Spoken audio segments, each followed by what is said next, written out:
am a fellow teacher and also a fellow with Empower. And I'm really excited to be here tonight to have a chance to share in conversation with everybody here about teachers of color. Hashtag our voice, our story. I got to tell them here tonight. That's now just have to take over. Wonderful. No, I love it. I love it. Yeah. So welcome to our Black Educator, our DMV area, our DMV Black Educator Story Lounge. It's had so many iterations. It's terrible. So we're so glad you came out today. Thank you for agreeing to tell your stories, to listen to people as they tell their stories. We just wanted to make this a kind of, unstructured or a little like informal time. Again, we know how important for people is. And our voice, you do it, and just the environment of education. So, wonderful. No, I love it. I love it. Yeah. So, welcome to our Black Couple Minutes. We've had our first couple of sign up. So, if you feel so inspired to go up here and tell your story, you certainly can. We're asking people to keep theirs at about 5 minutes long. So however you can, please, be respectful of time as much as possible. Please. But beyond that, do you think, boo? I don't know. Anything else, Gabrielle? Cool. Then I'm going to introduce our first person. So I am going to bring up my first speaker. She's a very special person. I also wanted to share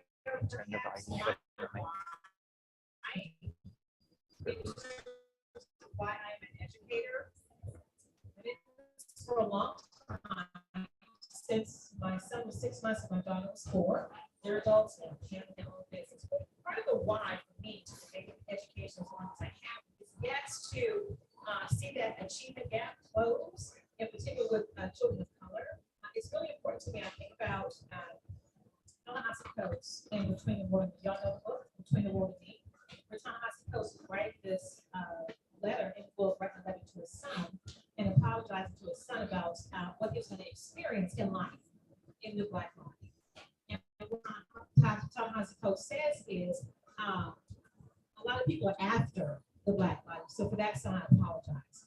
There are people that want to discredit it. There are people who want to capitalize on what Black individuals are able to achieve and create. There are people who just might want to just depress, like he was apologizing to his son for that. So part of my why is in terms of being in education is so that with children of color in particular, I'm in the classroom with them, I teach them to hold their heads up high, that they have nothing to be ashamed of, that they're not minor in any sense of the word. As a matter of fact, I don't really like the word minority because what it can anyway. So I want them to know that they have value, they have creativity, they have purpose, they must have purpose because there's so many folks that are after them in terms of wanting to distinguish. There's a lot of life lessons that are going on for my students because I want them to understand what that world is like when they get outside high school. They have to be strong and know who they are, know that they have gifts, know that they have purpose, and know that yes, they can. And so on that note, I'm going to transition now to introducing our first speaker. As I mentioned, Tiffany Jackson is a creative extraordinaire. Ms. Jackson is a DC native, and she's 14 years into her master teaching journey. Ms. Jackson is a product of DCPS and has worked as an instruction coach, a long resume, y'all, curriculum writer, mentor teacher, and humanities educator for high schools in her hometown exclusively. Tiffany Jackson is a founding member of Black Girls Teach and a lead consultant for the network. She also is a poet, a mom of 2, and an avid crafter. Tiffany is currently teaching African American studies for the high school scholar and yearbook The Ultimate Craft. Let's give it up for Tiffany Jackson, who also reps Ward 5.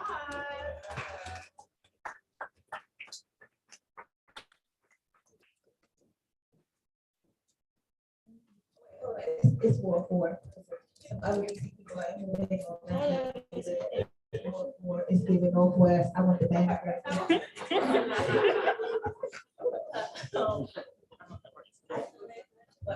Yeah, I'm not a good person. I have to go important for me to start with this idea about being a master teacher. Like, I don't want to be anything else but a teacher. And people really struggle with that. Like, I feel like that's a big challenge we have. Like, oh no, you're supposed to go up and be the assistant principal. Why you're not the principal yet? You know what? No, I want to be a teacher. I do my best work. I'm the best version of myself in my classroom. And I really had to fight for that, right? Like, because all the things on the resume is somebody else kind of telling me, oh, you should come do it. Or another challenge that we face as Black educators is I've had to come into a role to fix some things, fix some people's wrongs, right? And I'm like, I don't want to have to do that. So I'm really, really focused on just, I want to be an old lady rap teacher, right? That's why I'm a teacher, because Miss Walton was a production. That girl was fly every day. So our school switched over to uniform. She would wear a grown-up version of the uniform, go in the cloakroom and write a song and have us on stage doing an assembly the next day. And school just felt like a production to me. And so I want to be that. I think having a curious mind has sustained me as a scholar, and being able to facilitate that for kids in my city means everything to me.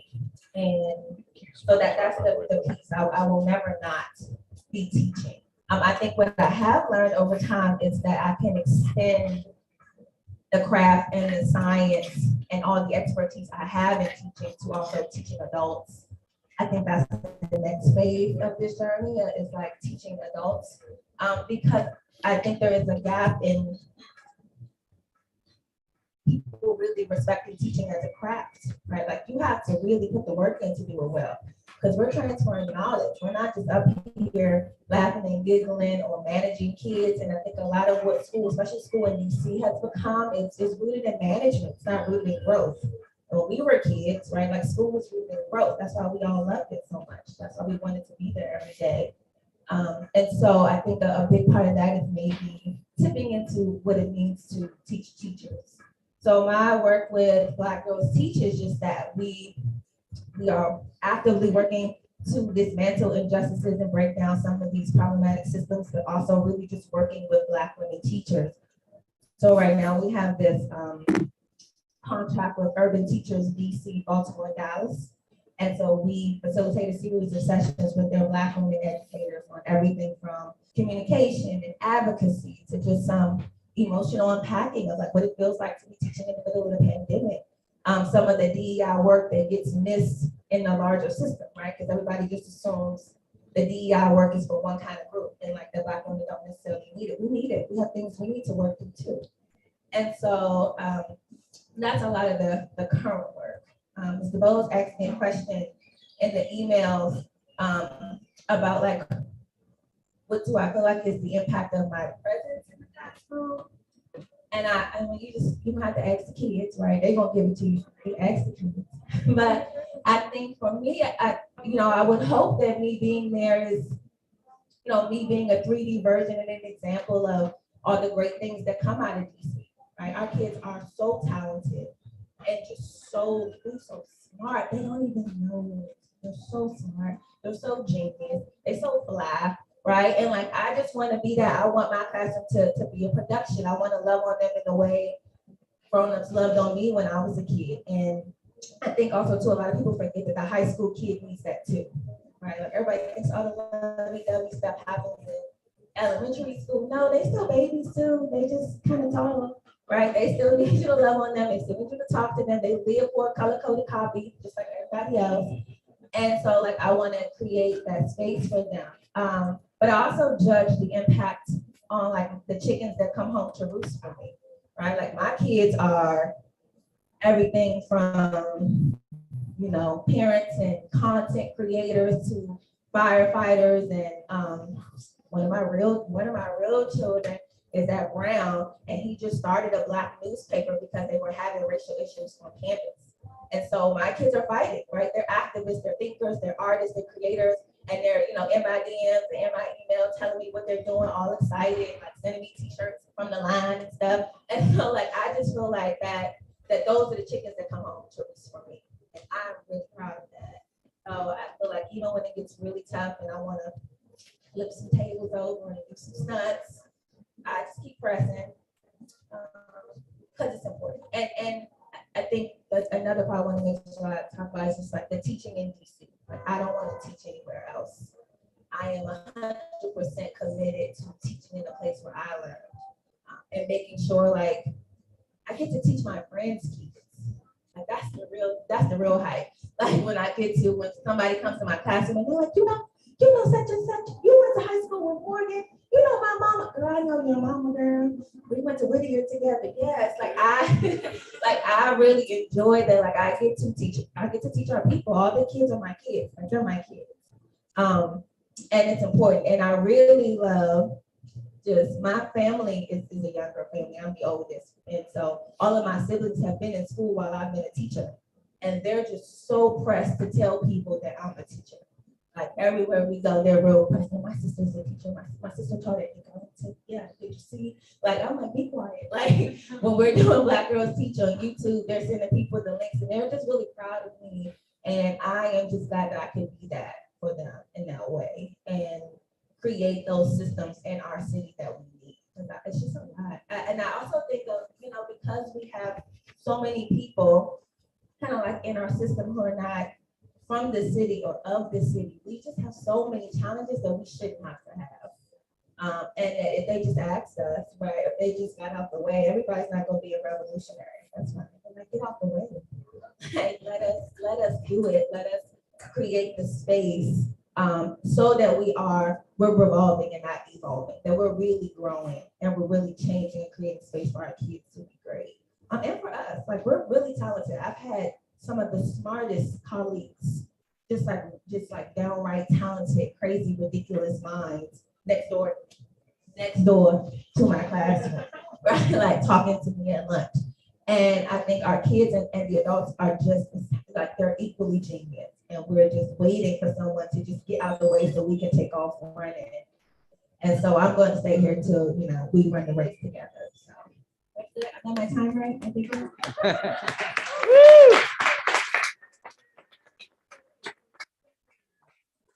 So who is the they that needs to get out of the way? And like, how would you address, like, who's the one, who's the they needs to get out of the way? And how would you communicate that to whoever that they is? To get out of our way so that our kids can continue to thrive and grow and be encouraged in their own city, in their own skin, et cetera. So who is the they? And what do teachers do about that? Well, I think that they are the folks that still have to colonize in the fixed mindsets, right? The folks in charge who weren't teachers before, the folks who see us as a system of management and not a space where we can create cultures of community. Like those are the days.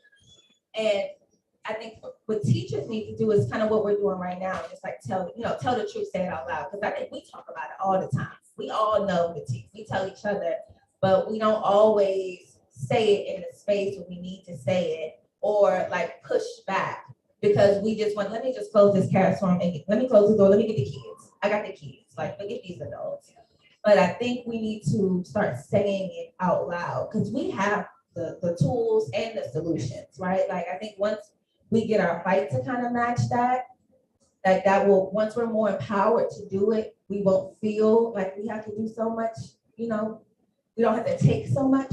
I think we have more parents on our side than we think. And I think also us telling our stories flips a lot of those narratives. We always are told like, oh, what the kids can't do. That the mamas won't show up. That's not true. Like, we just have to figure out a way to tap into it and embrace them in the way that they want to be embraced because they're there, they're waiting too. I think we can push back in that way. And in DC specifically, we have to really think about like maybe even what it means to de-school. Like, how do we recreate a system or like create the system really, because it's never been set up for us in the way we need. And think about like just even the structure of who gets to make decisions for us. We live in a space where the mayor is kind of at the center of our decisions and she doesn't know what we do. That's the pandemic has proved that the people don't even know what we do. They don't even know what it looks like to be in our room on a day-to-day basis. Because why are you telling me to put these chairs 3 feet apart when I got 30 kids on this thing. And by 1 o'clock, all the masks gonna be on the floor, including my mask. Because I'm hot with my glasses and my headband and my mask on at the same time. Like, you don't even know what we do. You don't even know like the years that it takes to get it going. And so I think those are the people who really need to reassess their role in this place. And if they can't figure it out for themselves, then we just gonna have to start telling them. Right? Like, you know, I had a principal who used to manage people out here teaching. I don't think this isn't what you want to do. Let me find you another job. Like, you got to get out because you're just in, and at this point, we all understand that like they're in the way. They're just in the way. And there's no way for us to really get to the other end. We can't tiptoe around them no more. We tried that. They gotta go now.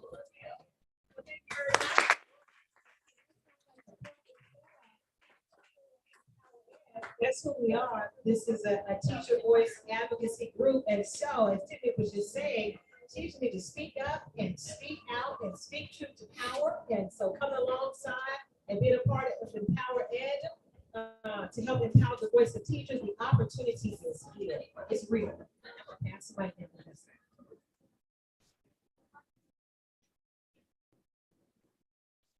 Señorita. Señorita Ley. Woo!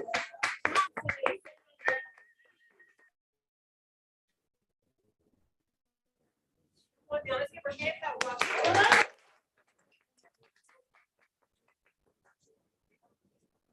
Okay, so Señorita is Afro Dominion. She's Dominican, pardon me. She's an author, youth advocate, trying to see through these glasses, youth advocate, entrepreneur, and experienced Spanish teacher with a demonstrated history of working in student affairs and services across different institutions in the Dominican, and also that supports holistic educational experience through fine arts, sports, digital literacy, and global exposure. And I'm going to allow Señorita Lake to take it from here. Let's give her another hand clap.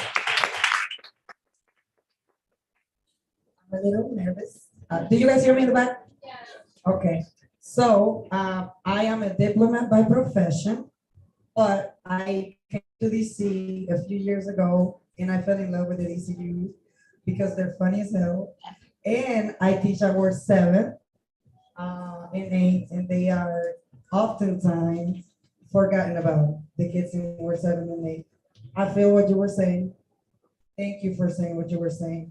I'm going to read. I don't think, if it rhymes, it rhymes. If it don't, it don't.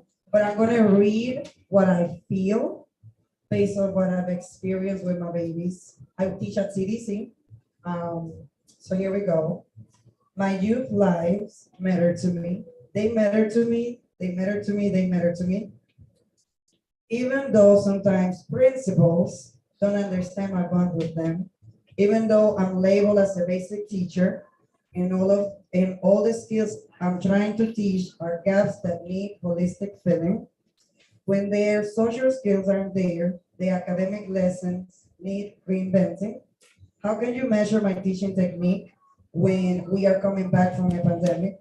When the learning gap is bigger, when my heart breaks more and more from what I hear from my children.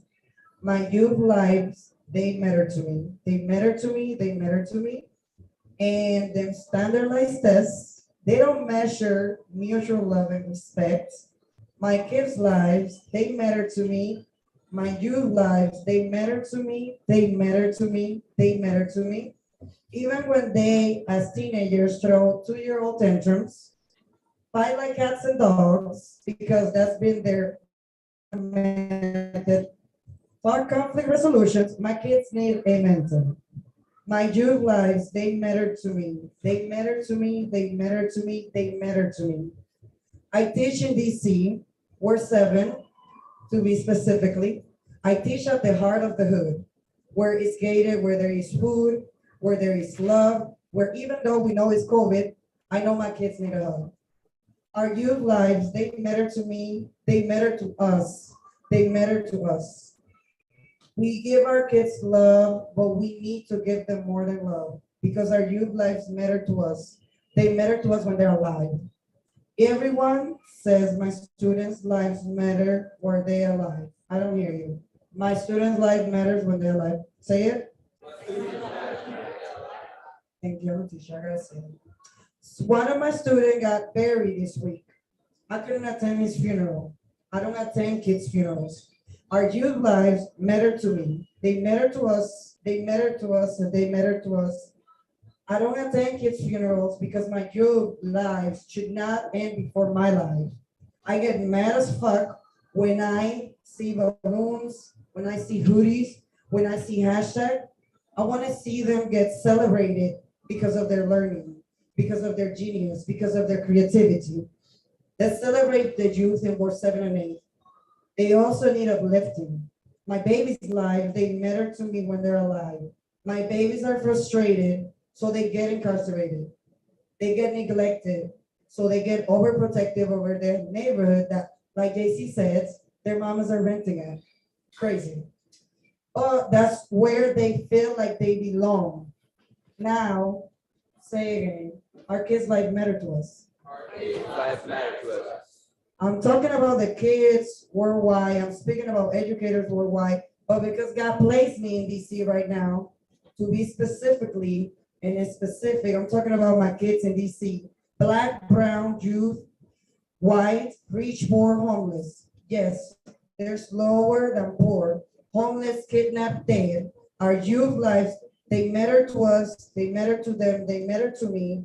They matter to the future when they're alive.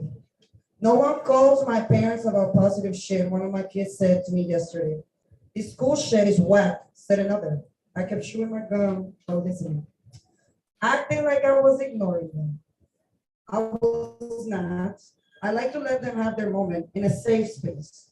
Senorita Lake's room is a safe space. It's a messy place. It's a I can dream big space. I like to let them express themselves. I love letting them express themselves. All that negative in their life, maybe that way one day soon, they will empty out the negativity. They will replace that space in their brain with positivity. Teens and twins are hormonal problematic little humans, but we are also problematic big humans. We need to equip them with global knowledge.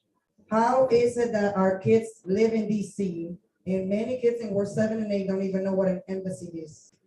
Yet, people come in and out of their cities and their community from across the seas, city states, and different career fields. And this is to our next DC governor. I'm hoping that you don't forget about the little boys and little girls on Ward 7 and 8. The parents that deserve to be taught how to parent their children with love. I hope you get to experience my youth's worth. To the Department of Education, I hope you figure out a way how to measure mutual love and respect because the kids in the hood try their best. I hope you come to the trenches. I hope you gain their respect. Those kids in the hood want to make it out. They want to travel the world. They want to be celebrated. They want to shine and much more. Our kids' lives matter. My lives matters too. The secondary trauma that I'm exposed to on a daily breaks my heart. It makes me sick. It makes me blue because I teach Spanish. I added as well. I want us to come together in June as a city and be honest about the future of these children. I would be shooting, stealing, doing drugs, prostituting myself, flipping a few bags, getting locked up all over again, running away and fighting school to few things. If the city that I live in had so many resources, but people that make decisions were too scarce to show me those resources. I would want an easier way out. Dying at age 18, dying by age 18 or prior to 18 shouldn't be the only way out. It needs to change because our kid life matters to us when they're alive.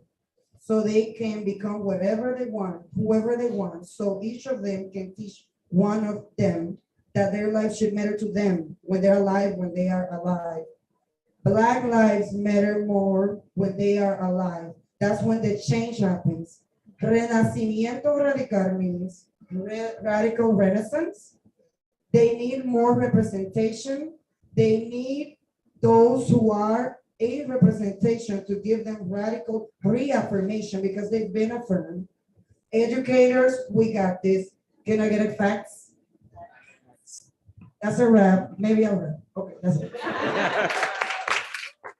share with my sisters here. Thank you for coming. We are from San Pedro de Macorís in Dominican Republic. We're not DC natives, but we're from a place where we see tourists come in and out of our countries, and we know what it feels like to be from a place where there's so many resources and tourists that come in and out. But it frustrates a lot of our family members that come to live there and know that the world has so many possibilities, but yet you cannot reach them. So I identify a lot with the kids in Ward 7 and 8 because I see that and saw that growing up firsthand, because the Black experience is a global experience. Everywhere in the world, Black people are dealing with this, with issues. They are lacking resources. Sometimes we got our own Black people not giving us the resources because they don't know, or they act like they don't know. So that's it, Señorita Lee. I'm not gonna interrupt the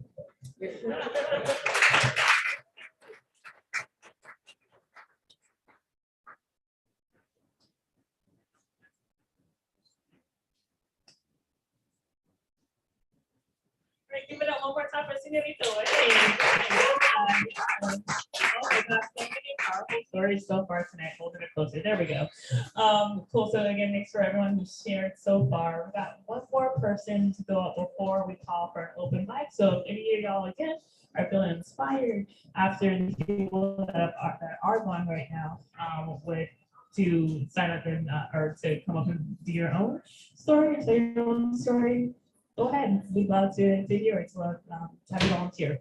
But in the meantime, you'll be hearing from Candace Davis. Candace Davis is an 11-year veteran educator and students' rights activist who was born and raised in Kansas City, Missouri. She graduated from HU with a bachelor's degree in human development and psychoeducational studies and a master's degree in early childhood education. She also holds certification in education administration and supervision from Johns Hopkins University.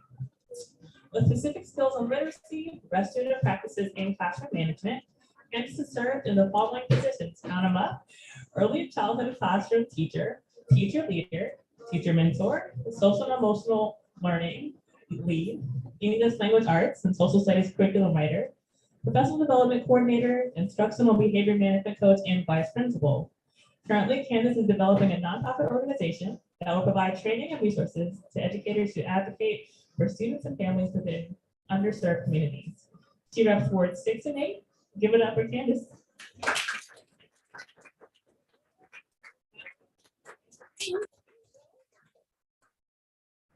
Hello. So just quickly, my last position was a vice principal at Ingenuity Prep Charter School and Ward 8. And so what I've written is in response to that experience. I feel like I'm a little low. Can you hear me? Lord, help me understand. You blessed me to have the heart, passion, and skill set to serve your children, but you didn't prepare me for this, or did you? How is it that human beings can watch other human beings suffer and not care? How, God? Why did you have me leave something good to send me to this zoo of a school? You led me to believe that this was the place where I would evolve into the leader you called me to be. I was so excited. Now all I remember is feeling traumatized by student experiences and defeated because even as an administrator, my hands were tied. Why would you do that? Every time I walked into the building, I felt darkness, a heavy burden that I couldn't move. Listening to the children scream and cry only made me want to scream and cry. But why, God? I've seen this before. I've been serving students with high needs for over 10 years. Why does this feel different? I prayed and prayed about this and you didn't do anything, or did you? If you did, why did you let it go this far? On behalf of the children, I cried out to you on my knees from the bottom of my heart, and I begged for you to give me direction. I thought you told me to fight, so I did. I identified the problem, provided solutions, and was willing to do whatever needed to be done. When the school's business owners didn't do their part, I spoke up like you wanted, right? But you let them fire me. You know how much pride I took in being an excellent and successful educator. Why would you give them the power to take that from me? You know how much pain that caused. I didn't deserve that. I did what was right. So I didn't accept that either. And I kept crying out to you, looking for direction. But then it only got worse. You allowed my heart to continue to bleed for the students, which wouldn't allow me to give up. And you convicted my spirit about not returning to work, but you didn't tell me how I would pay my bills. You watched me worry and stress and sob and feel embarrassed about not having a job or money and not knowing what to do. You just said fight. So I fought. Lord, I just knew that if I fought like you told me to, doing it the right way, remaining honest and professional and following the processes in place, justice would be served. But it wasn't. Sure, the school was investigated a few times and actually found guilty of violating the law. But why didn't you make sure they paid the consequences they owed? Why did the teachers continue to quit? The parents continue to report malpractice. You watched me spend hours and hours writing testimonies, sending emails, making phone calls, and knocking on doors and hosting meetings with everyone who would listen. And you actually gave me access to everyone. The school's board and donors, the Public Charter School Board, OSSE, State Board of Education, Office of Ombudsman, DC Council, DC Child and Family Services, parent advocacy groups, Office of Special Education Programs, Mayor's Office of Community Relations and Services, Mayor's Office of African American Services, Mayor's Office of African American Services again, Deputy Mayor of Education Paul Kine, Mayor Bowser, DC Office of Human Rights, U.S. Department of Education, Office of Civil Rights, Office of Inspector General, and the Office of Attorney General, just to hear them give me the same responses over and over.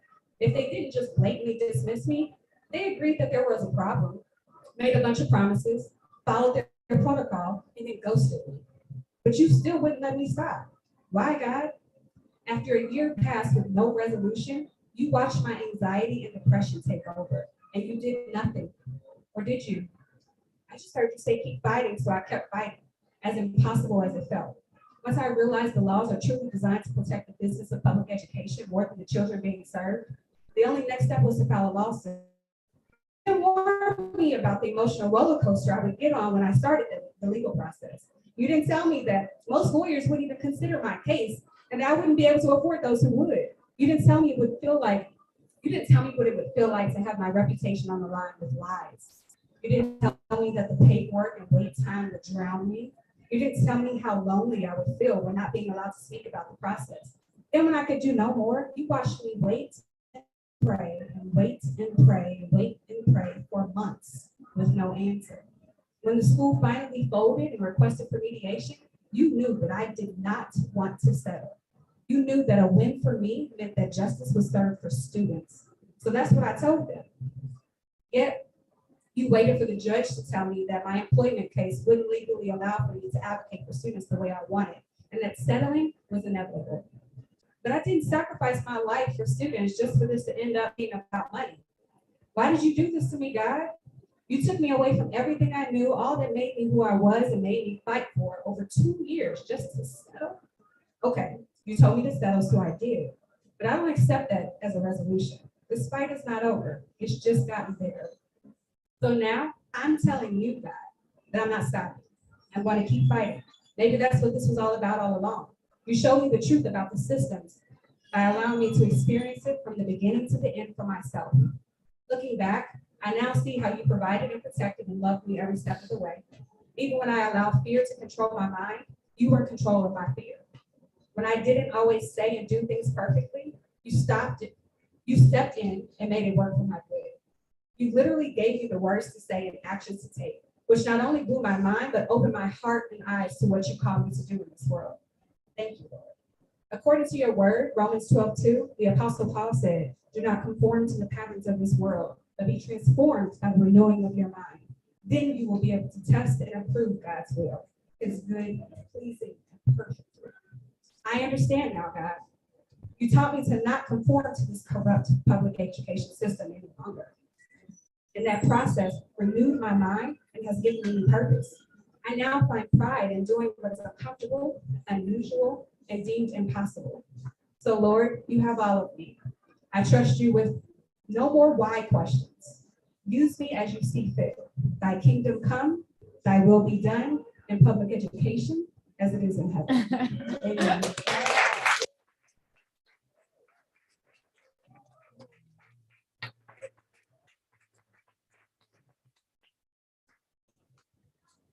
Awesome. Give it up one more time, Charlotte. Give it up one more time. When you say you sign off, then read it That was powerful. That was great. Oh my gosh, yes. Good deal. So anybody feeling brave? Anybody feeling bold? Want to tell their story that did not get a chance to sign up before the event? I see somebody getting volunteers. You're already on the list. Yeah.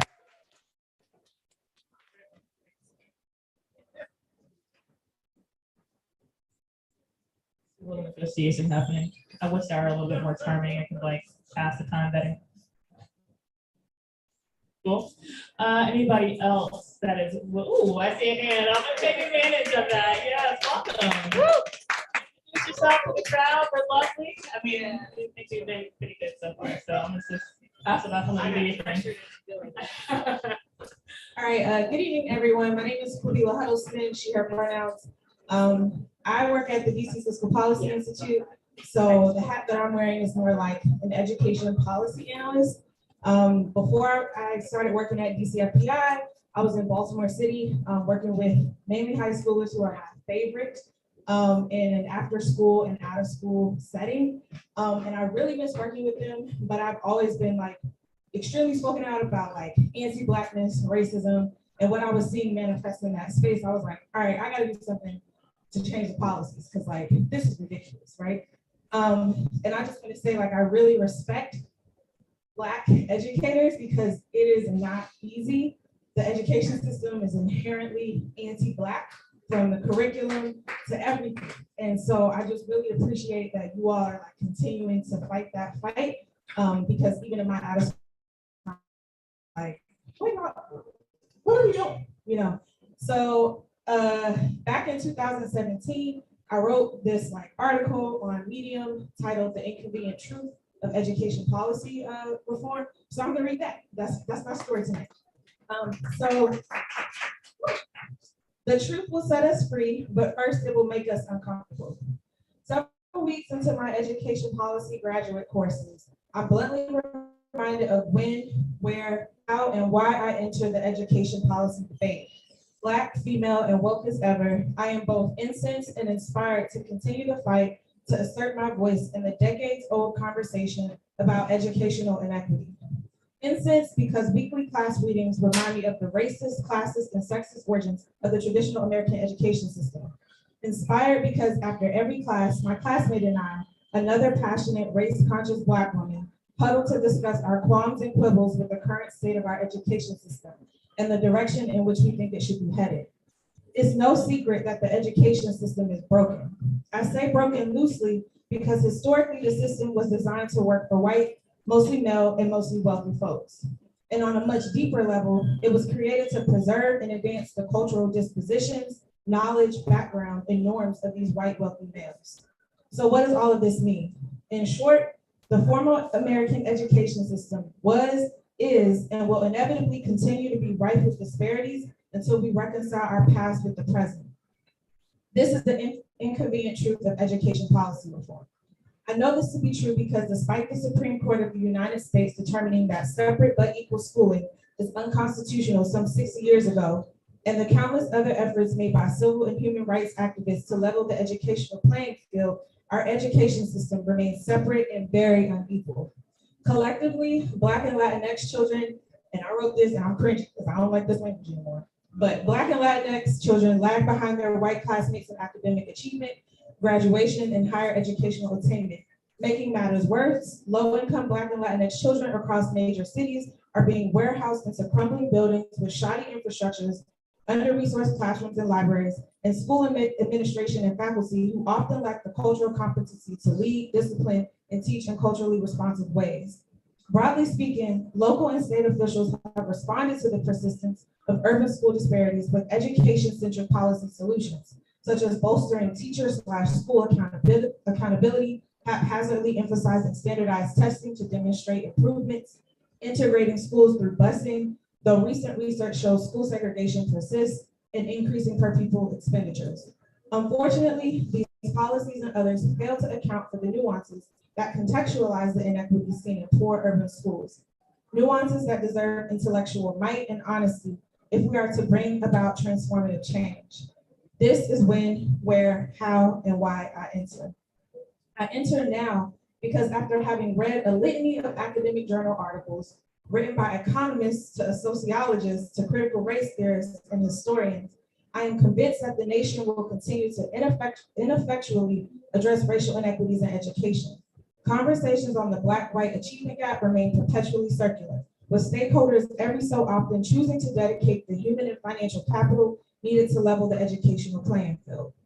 Much of the conversations on how to solve the racial and economic disparities between Black and white children are couched in politically correct language, void of uncomfortable yet honest discussions about the way racist ideologies within education policy practices reproduce and perpetuate social inequity. Plain and simple, the results we are getting in the 21st century reflect a system fundamentally unchanged. Further, the results unequivocally reflect the failure of other policy sectors. Research shows that school segregation persists despite an ever-diversifying nation. Looking at residential patterns across cities, however, shows that our neighborhoods continue to be segregated as well, markedly along racial and class lines. Segregated residential patterns can largely be explained by the growing racial wealth divide. A recently published report by the Corporation for Enterprise Development found that over the last 30 years, the average wealth of white families has grown 3 and 1.2 times the rate of Black and Latino or Latinx households respectively, and the shrinking availability of affordable housing options. So this is the bottom line. The failure to deliberately address how racism and racist ideology shape education policy ultimately makes the realization of equity and equality unattainable. Similarly, education-centric policy efforts alone won't stop or undo the damages of systemic inequality and the shortcomings of other policy sectors. If we want not only different but better results, we can no longer afford to be complicit in a separate and unequal educational system. We must have the will and intentionality to confront the inconvenient truth. Thank you.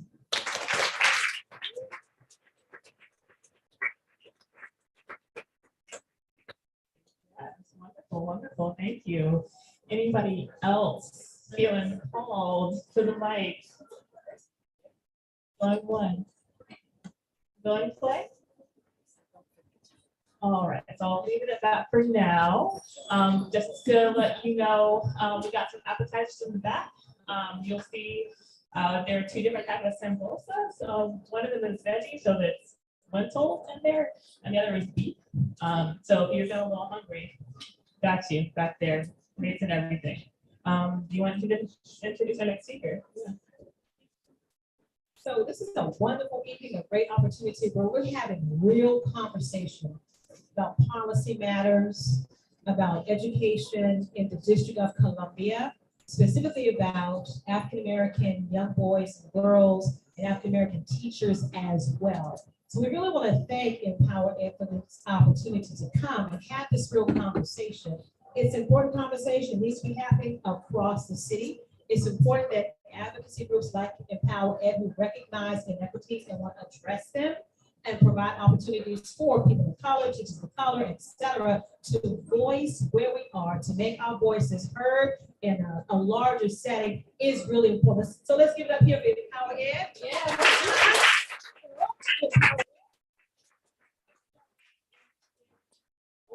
And In DC area educated for social justice. So it gives me great pleasure to bring up the next speaker. I refer to him as Joyful Josh. It's probably the first time he's heard me say that. Josh M. Jenkins was born and raised in Tacoma Park, Maryland, and attended the great Duke Ellington School of the Arts and studied piano, continued his education at Temple University in Philadelphia with an EM in piano performance and a double major in Spanish.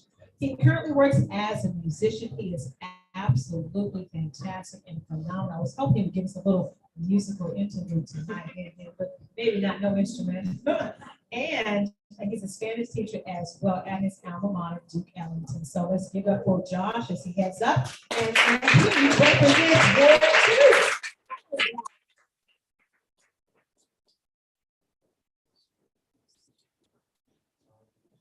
Evening.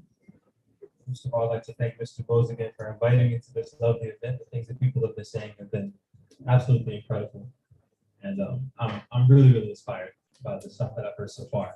So can everybody hear me all right? Yep. All right, cool. So, yes, as Ms. Dubo said, I'm a Spanish teacher. I actually have not been a teacher for very long, but the things that I've been doing and during this process of teaching, I've really, really, really loved what I do. But I have discovered a new passion for something that I never even knew that I had before doing this. So in addition to being an educator, by trade and by training, I am a musician. As Mr. Bo said, I went to Ellington School of the Arts, which is where I'm currently teaching Spanish right now. But it was through making the connection between playing music and speaking Spanish that I think is gonna bring me to my point that I want to make in this. In 2017, back in 2017, I took a trip to Cuba, had the great opportunity to travel to that place. And when I went there first for musical purposes, to take some lessons, because for a long time, I've been really enamored, I've been really fascinated, I've been really in love with Caribbean music of all kinds. But it was around that time, I mean, I grew up and I had a background in playing jazz. And through that, I kind of discovered Latin jazz, and then I was able to travel a little bit and discover and take lessons from kind of the source of that music. But it was in that process that I went there and I almost on accident took this kind of side journey into realizing that really Spanish was at the core of what opened up my abilities to learn. And so this was what I took back to the classroom. But what really was the spark for me was when I went there and I took lessons in this thing called tambores bata, which I discovered when I was in Cuba. And so you said you're from the Dominican Republic. I mean, it's something that, yes, people from, any kind of Afro-Latino background will probably know about these kind of things that are really common to especially the Caribbean areas of Spanish-speaking countries. Just people from the African diaspora who have musical traditions and religious traditions, linguistic traditions that survive in many, many different ways. And so tambores bata are like 3 hourglass-shaped drums, at least the way it's played in Cuba, that are kind of the direct descendants of this really, really, really beautiful, incredible, multifaceted musical tradition of the Yoruba people of Southwest Nigeria. And so I only discovered this by going to Cuba and so finding this diasporic musical tradition that was associated with that. So through that, I was kind of opened up this Pandora's box of me discovering all of this African diaspora, the beauty of the culture and music and poetry and artistic expression that came from that. But none of that would have happened if I had not originally had an interest in learning Spanish. And this is actually what I bring to my students when I'm teaching Spanish, because when I look at my classroom at Educator School of the Arts, I see students who come from Dominican backgrounds, who come from Cuban backgrounds, who come from, people come from all over the world. But when it comes to Latin America, I can really associate heavily with those students that come from Venezuela, Colombia, from Dominican Republic and Cuba, as well as students whose parents come from Nigeria and from the Congo and from Haiti and from all these places. I'm able to really spread my passion for what ignited my interest in learning Spanish in the first place with them. And what I want to get to is this breaking down of barriers between different cultures, because the separation between all these different traditions is really just an illusion. And I didn't realize that until I learned Spanish and took to learn something else, to learn about all these musical traditions. So what I want to share with them, I love teaching Spanish because it touches on so many aspects of so many things in society and culture. It touches on history, touches on society as a whole, touches on arts, and at the Educator School of the Arts, talking about all those things really, really enables me to connect with the students, whatever it is that they study. So I'm able to use Spanish to speak to them about, where did I want to go with this? This is the thing about coming up with this off the top. I kind of want to organize and structure the things that I want to say. Thank you. I'm able to teach them history. That's the biggest thing. When it comes to the history that's associated with the speaking of Spanish, it allows me to really touch on the history of colonial oppression and history of resistance to colonial oppression and the effects of colonial oppression to this day. I'm able to talk about the common shared experiences that many people from different countries and different backgrounds have, the things that really unite us together. Because people don't realize that just because you might speak differently, it does not mean that you have different experiences or different backgrounds. You can be a lot closer than you think. And Senorita, you mentioned DC being a place where a lot of tourists come, and Dominican Republic being a place that a lot of tourists come. I think those similarities go really, really deep, and I love what you said there. That resonated with me because DC and Dominican Republic, what they have in common is that they are both colonies and that they are both treated by their colonizers as resources to be exploited. So both is extracted from those areas without much of a care for the well-being of its citizens. And so that's a situation that I can really shed light on through teaching Spanish, because the only reason that Spanish is spoken in so many parts of the world is because European countries spread it there, against the will of many people. So I'm able to touch on all those things. And when it comes to showing people the beauty of their own culture, I love doing that through Spanish as well. So there's something to offer for the people who speak Spanish and who have that kind of heritage in their families in the classroom, because then they're able to learn more about themselves. And this is not just Spanish. I love doing this with students of different backgrounds as well. For example, many Ethiopian students at Ellington as well. And I love encouraging them on my board to kind of write their names in Amharic and to talk about Amharic and to have them be proud of their own culture and heritage that they come from. Because that's so important. I see speakers of Spanish who sometimes are a little bit shy to speak, like native speakers who are not my students. And I might have them during like the advisory. They come into my room and I want them to be proud of where they come from and be proud of what makes them different, because it's through that they're able to really teach people about themselves and about what actually unites. That difference itself is really just an illusion. So it was created by the colonizing oppressor in order to try to keep people apart. So we all know the age-old tactic of divide and conquer. If you look at like a linguistic map or a political map of Africa or of many different places around the world that have been colonized, it looks like Tower of Babel type situation. People are not really able to communicate with each other. So people have more information about what happened in the metropole than in the colonizing country than what's happening in the neighboring country. Just an example, like I say, maybe Nigeria knowing more about what's going on in London than what's going on in neighboring Cameroon because of the linguistic separation between them. So teaching language, to me, I didn't know before I studied music so much and before I started teaching at Ellington, how much of a revolutionary act it really is, because I'm able to really break down those barriers and to teach people what unites them more than what keeps them apart. So it's not just Spanish, it goes way beyond that, because again, those different things that are used to divide people, they come in many forms. And so Spanish is just one of them. I love opening people's eyes to this fact and to what they have in common with other people who are in their situation.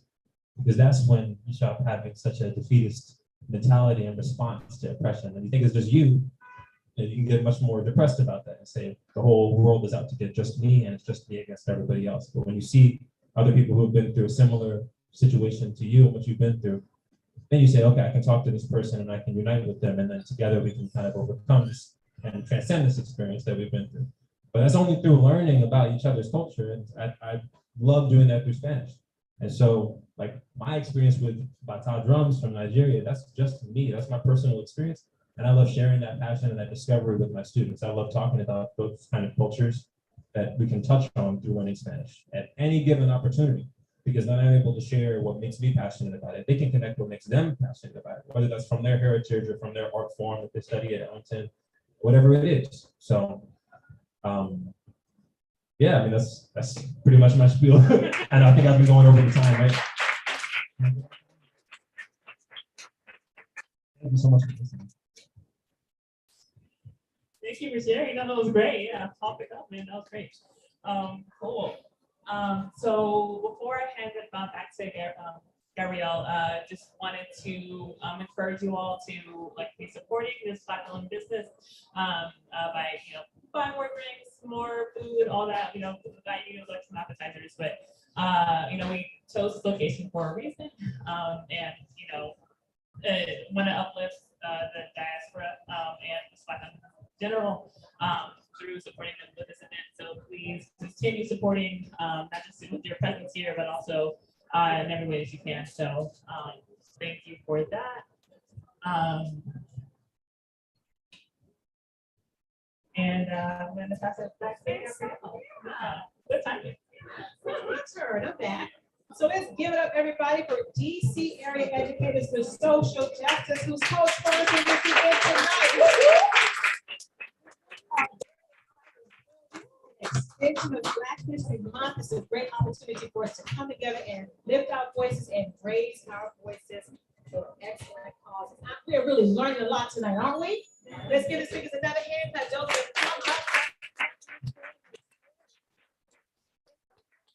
To bring up our next speaker, who I refer to as at Duke Ellington, is also at Duke Ellington School of the Arts. He's our resident restorative justice guru. When things are happening in the building, we need somebody that has like a CIA cohort operation in mind to go to solve and resolve an issue. We all say, where's Mr. J? He has the answer. He is the answer. So I'm talking about Jeffrey Christopher Johnson. Mr. J, as we call him, has worked with young people in and out of school settings since he was 19. He's taught kids with behavioral handicaps in partial hospitalization settings for 8 years, at a dojo for 10 years, and at Ellington for 5 years. Mr. J has never worked in a mainstream setting, yet he knows that the mainstream setting is subpar for our youth. Mr. J has a degree in Pan-African Studies from Kent University, and he says that experience has definitely colored his teaching. Let's give him a hand clap as he comes up to the mic. Come on, Mr. J.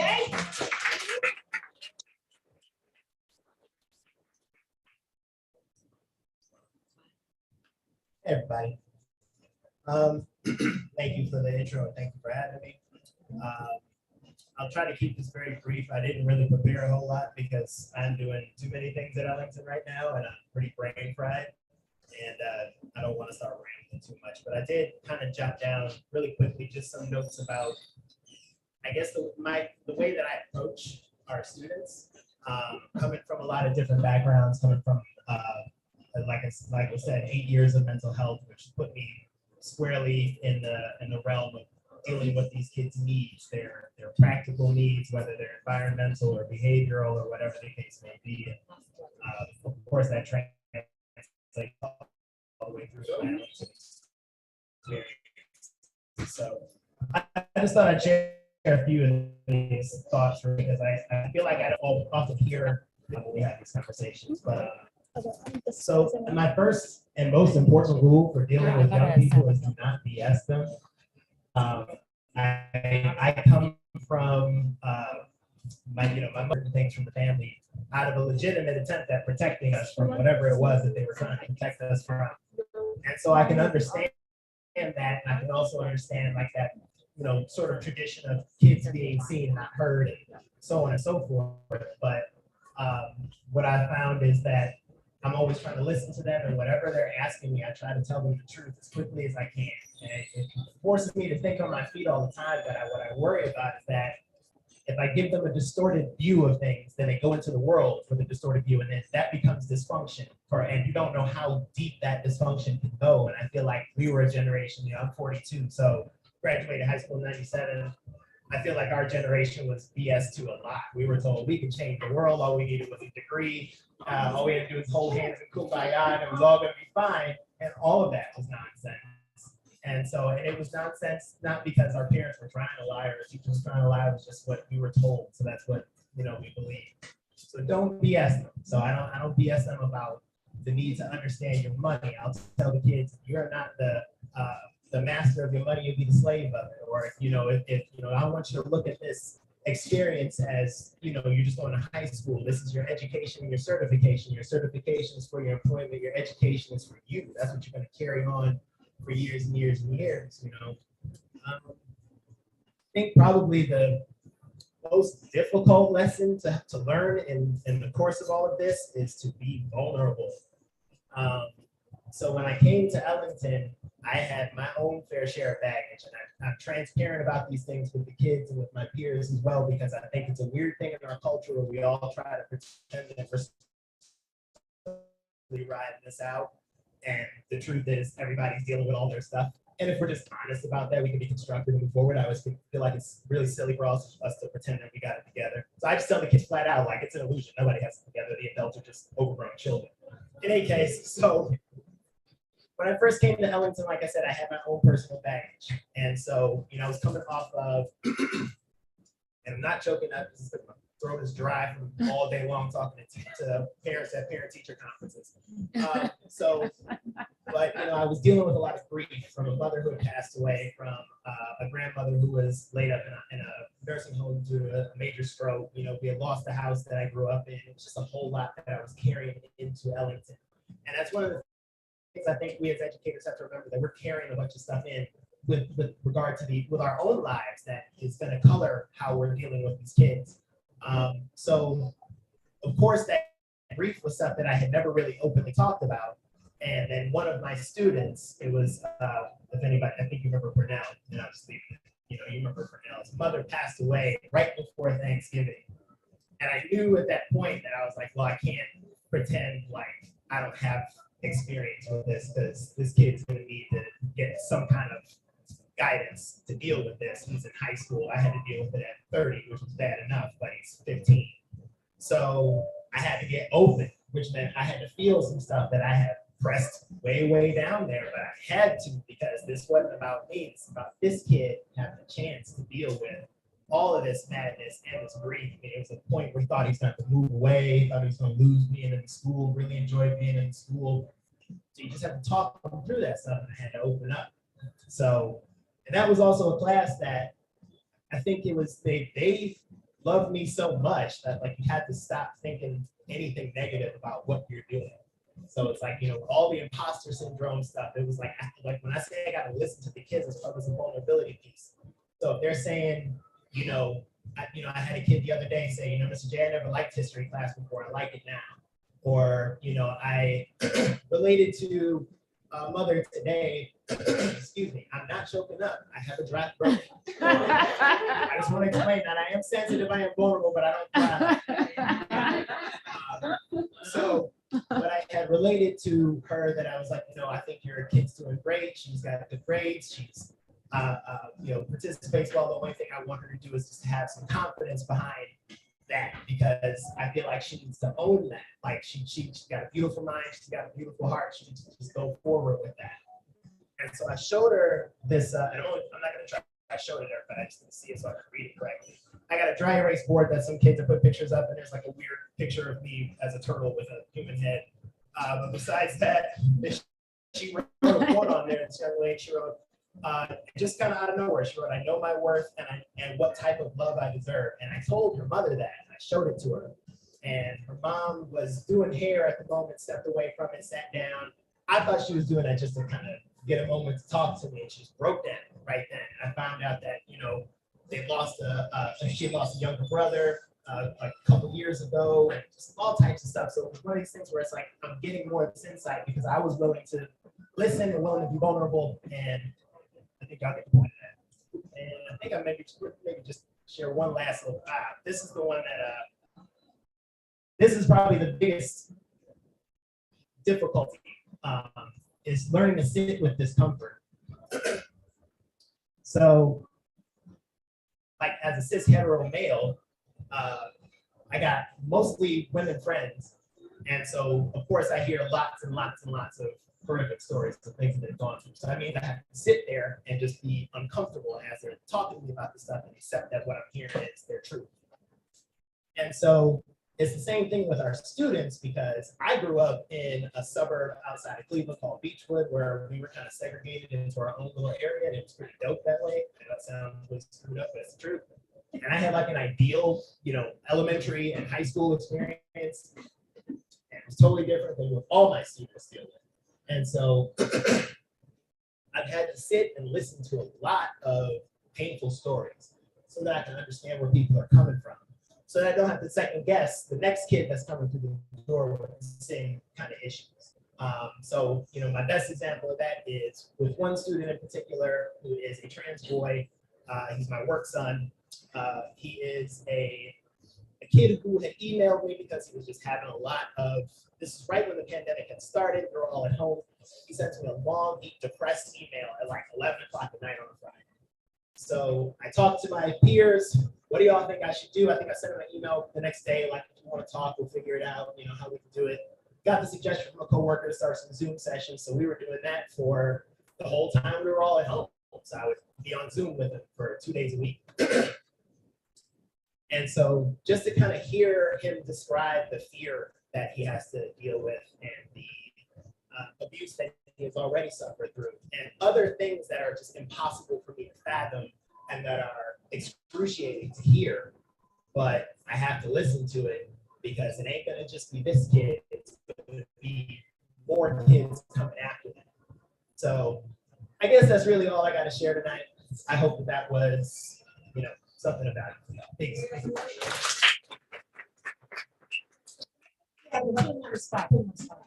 So because what we hear you talking about, and I know you are an advocate for justice.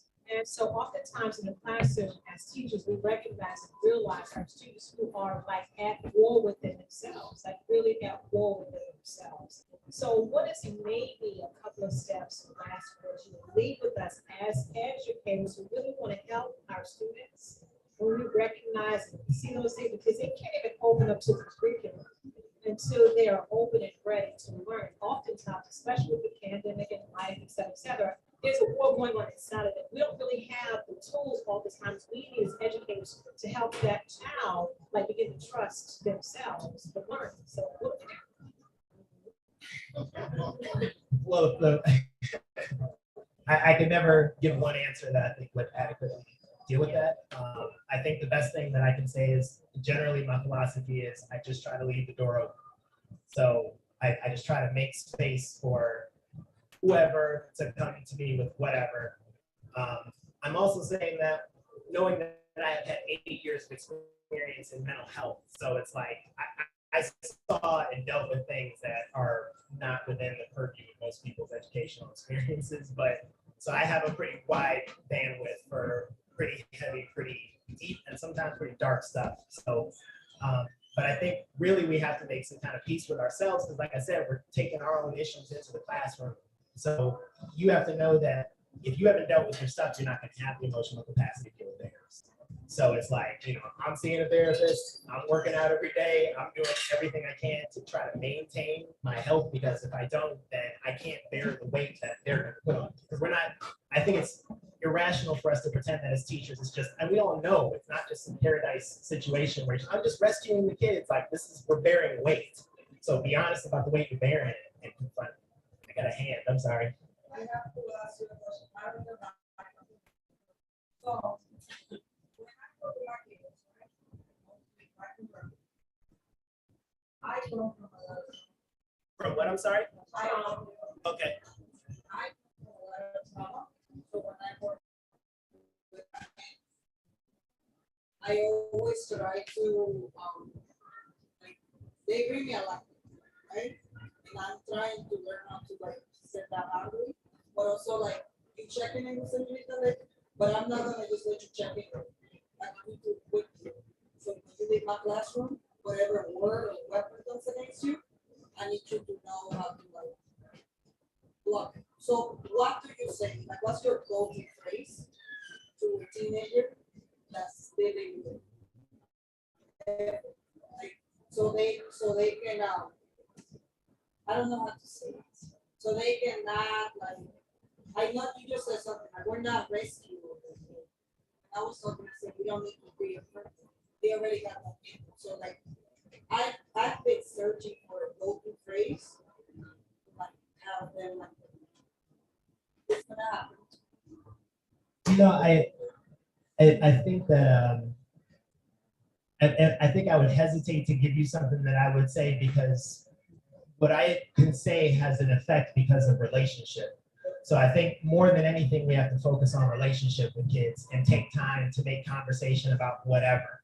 I think a lot of times we're so caught up in the producing driven type of culture that we're so addicted to, you gotta get back on your work and you gotta get this ready, you have to do this and you have to do that. And we're not remembering that they are human beings and they do want to talk to you. So it's like, we have to make sure that we're building that relationship more than anything. And then so when I do say something, I could pull all kinds of stuff out of the ether and it will probably work only because I have a relationship. So I wish I could give you like a, here's what you should say, but like, I'm willing to bet there are things that you could get away with saying to your students that I would not get away with saying to your students because you have a different relationship with them. And that's your value. That's, you know, I could not bring what you bring. So it has to be about relationship. And then, you know, once you have that established, you can say all kinds of stuff to get them to come back around. But it's got to be relationship first.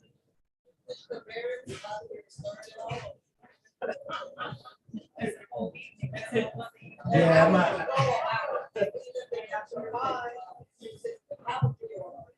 I mean, all I can say to that is I try. If you'll forgive me, I guess the thing that I'll say, it's not really a direct answer to that. It's more like I realize that while I'm not actually a parent, that is the role that I'm fitting while I'm there. They're spending a lot of time with me per week. And then the most important thing that I try to remember is they're literally watching and observing and listening to every single thing that I do. I mean, they can remember what I wore on Tuesday and I don't remember what I wore on Tuesday. So I just remember that whatever their situation might have been, I have to be the reasonable adult. I have to be the grown up because, you know, we know that sometimes we got to deal with grown-ups that ain't grown-ups. And that's probably the best thing I can say. I don't have any better advice than that. So. Next mayor should invest in restorative justice in the community and in the household. Do you think that's our next mayor? I think when we try to one size fits all it's not going to work. But I think whatever is needed is like multi-tiered. It's like these kids need everything from adequate housing and food and making sure that, you know, their health is okay and they can talk to a therapist, or, you know, and all the way down to, yeah, you'll need some kind of restorative justice thing. But I've also experienced people kind of treating that type of framework as something prescriptive. So it's like if event A happens, then I'll just insert behavior B and then I will have result C. And there's nothing about that. You have to just accept the chaos. That's part of dealing with all of this. You know, we got to accept that it's just chaos. But I think that you need a whole, I mean, like there's a laundry list of things that these kids need. And it's one of the reasons why I don't believe that the idea of simply having like a regular educational like school, like every school is just regular, I find that inherently problematic. They have all these other needs that we're not often very equipped to deal with. So, and I come from schools that were focused specifically on behavior, and we sent kids to go work, you know, on cars at a vocational place, and another kid was an athlete, so we went to Ginn Academy. It was an all-boys school for sports. You know, we're at a school for the arts. You know, I taught at a dojo. I've been at a nature center. You know, it doesn't make sense for us to be like everybody's going to get the same thing, but we're going to get something special out of somebody. But the somebody's only going to be the person with the access. So I really look at it. And it makes me think about this, and I'm sorry that I feel like I am rambling at this point, sorry. But one of the thoughts that has struck me really since, and I hate to use this as the touching point because it's like cliche when people do this about major events, but around the time of George Floyd's murder, we had a lot of the demonstrations or riots, depending on where it was and what was happening. I'm not going to get into that, but I remember having a conversation with a good friend of mine and saying to her, you know, I'm not going to tell Black folks what to do right now because we've been told what to do for hundreds of years, and we never really have an opportunity to just do what we need to go do. And I look at our kids in a certain sense the same way. I'm not giving them the same free range thing because they ain't adults and they do need to be reined in. But I am still saying, like, I'm not trying to dictate what you become. And I'm not trying to fence you into what I think you need to be. I need to give you a lot of space to be what you are, because that's going to be the best thing for you. And then that's going to give me the best behavior and academic success. So it's like, you know, so much of this, like I said, sitting with discomfort, making sure to be vulnerable, listening to what's going on. And it ain't going to be easy. You're going to eat a lot of pain that way. You know, so you also have to figure out how you're going to take care of yourself with all that. And you have to figure out what is your also long-term game planning goal? Because it can't just be, I'm living for the classroom, because the classroom can be a source of so much stress and so much heartache. So it's like, you know, I think this conversation around education is so much more complex than the American culture can really hold. And it's the fact that I I told my students it was a few weeks ago, and I don't know what their situation now is, but I remember in New Mexico, they had called in the National Guard to substitute for the schools over there. And I'm like, you call it a National Guard when it's an emergency.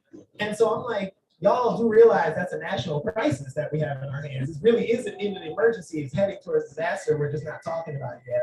That means that we literally have no choice but to see this very, very differently and have as what used to be referred to in services in the school that I worked at in Cleveland was like wraparound services, but it has to be like a wraparound. It's like a cosmos you got to put these kids in. So I'm also asking for us to do too much. So, all right, I'm gonna shut up now. Peace.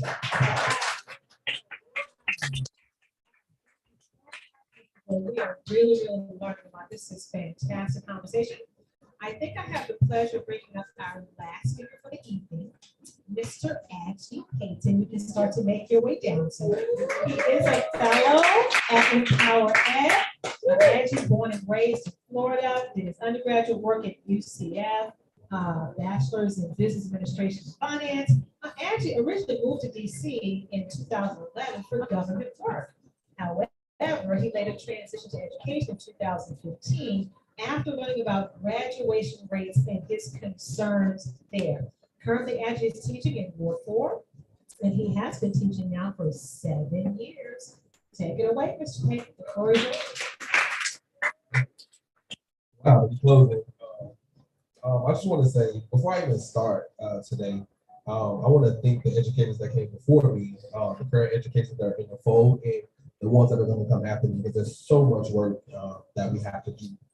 I wrote something on my phone, but before I can say that,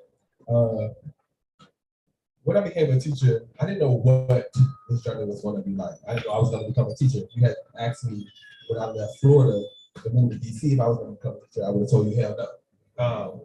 But now that I am, I do feel like so much reward and so much impact. And I just, even in being in this environment, every environment is everything is a teachable moment. From just, thank you for saying your words about creativity and just staying true to DC. I love DC. I feel like DC made me a better man. It also taught me a lot about myself. And so I'm gonna get straight to it. The title of my notes is called The Journey.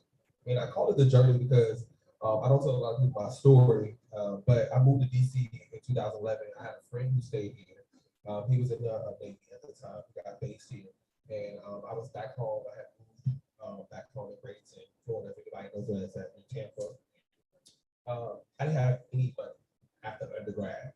And my friend, he came home for a weekend, and I told him, I said, Sean, like, I gotta leave from this place. If anybody's ever been to Florida, it's just not, and I'm just keeping it a bug. It's not a place for Black professionals. And moving here, I felt empowered. I felt as a Black man that I could take the least that I had and make so much more. I never thought that I would be staying in Northwest DC, growing up in Bradenton, growing up in poverty. Whether being hungry, I was homeless. I wasn't like technically homeless because I had a roof, but at the point in time of my life, my family had to stay with somebody else that's considered homeless, if you know what MKB is. And so to now have my own foundation, to building my own legacy, I'm just proud of that. And I just thank everybody, whoever contributed to that. So this is the journey. So to me, this hasn't been the easiest journey, but it's been rewarding. The strife of dealing with the inequalities that exist in our educational system, they live with us every day.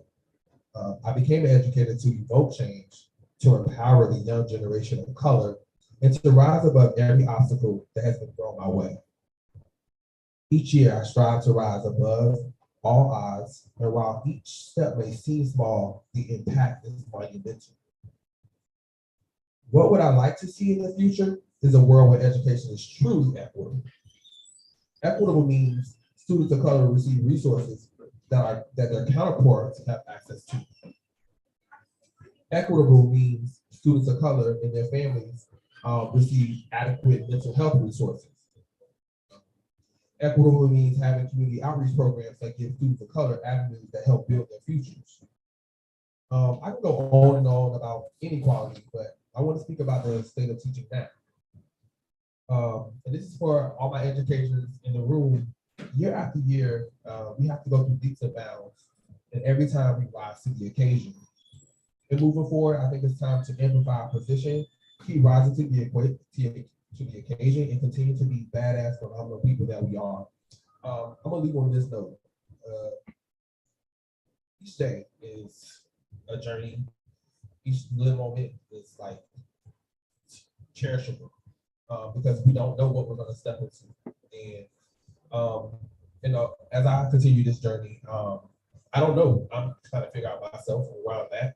I'm kind of in the crossroads of the teaching right now because I feel like people have said this enough. Like we're not appreciated enough. Even through a pandemic, we have to teach. And while people get to sit at home, we have to sit and go through classrooms or make things work online and do all these different things. But when do people ask us what we need? Like that's the biggest part of this journey. Like we need stuff. We need mental health resources. We need classroom. We need support. There's a lot of teachers that are getting beat down. Thank you for sharing your journey earlier. There's just so much that goes on in public schools and charter schools, and people get ostracized. And that's not it's not good. It doesn't make people feel good. And, my heart goes out to you. Thank you for sharing earlier. And so, as we end this day, I hope that everybody take away from this beautiful moment that there's still a lot of work to be done, and I don't know how it's going to get done. It's going to get done somehow, and continue to amplify your voice, continue to be the change, but also continue to live in your truth. Live organically and don't let anybody disguise that. So, thank you guys for this moment.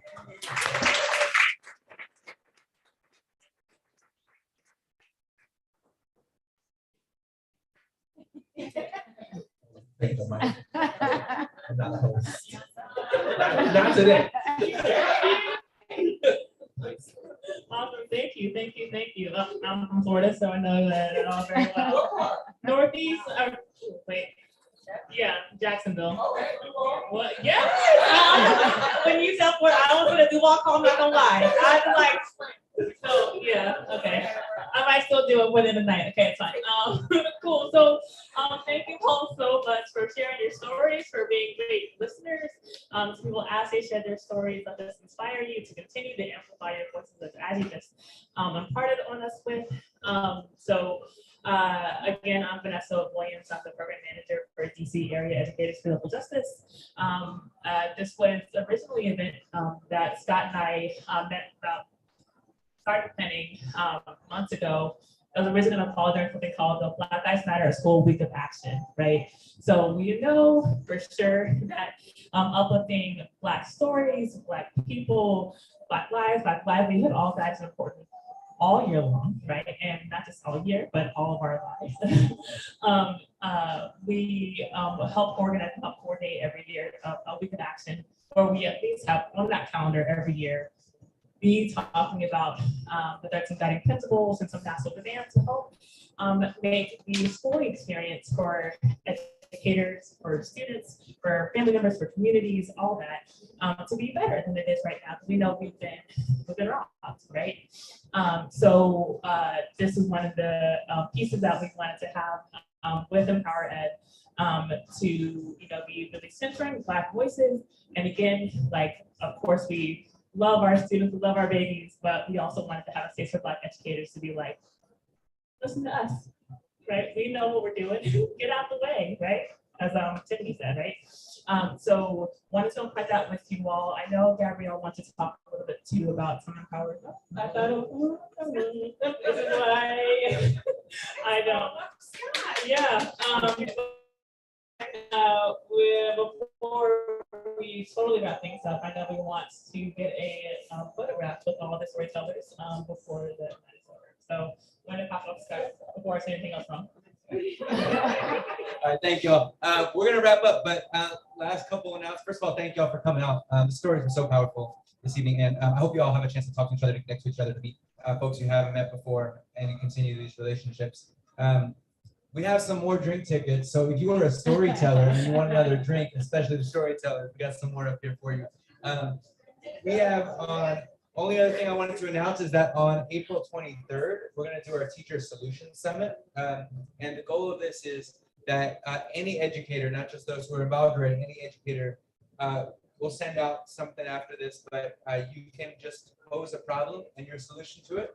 And we're thinking it's going to be an MLK library, the new conference center that they have there. And you just make a poster board presentation of this is my problem, this is my proof, this is my solution, this is what you can do about it. And it'll be kind of a gallery of educators' solutions that folks can come and explore and talk to you about some of the things you talked about tonight and about any issue that matters to you in education. So put a plug for that, and then you can sign up for that and join us again, hopefully late April. I want to get all the storytellers up here before we close, take a picture with all of you, and I hope you guys stay, have some more drinks, and talk to each other.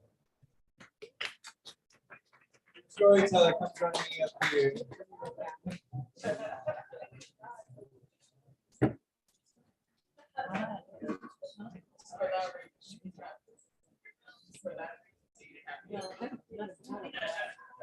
Wow.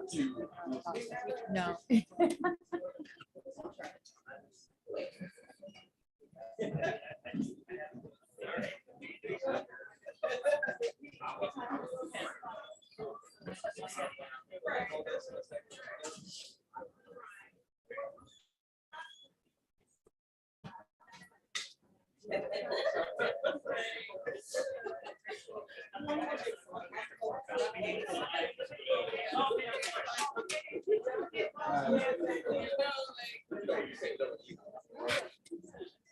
We've got paparazzi out here. 1, 2, 3.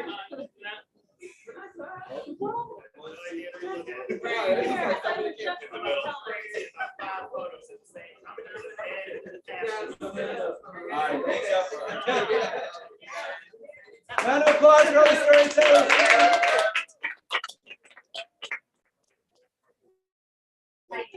Also, this week live stream to Facebook and YouTube. Oh, wow. So it's all out there now.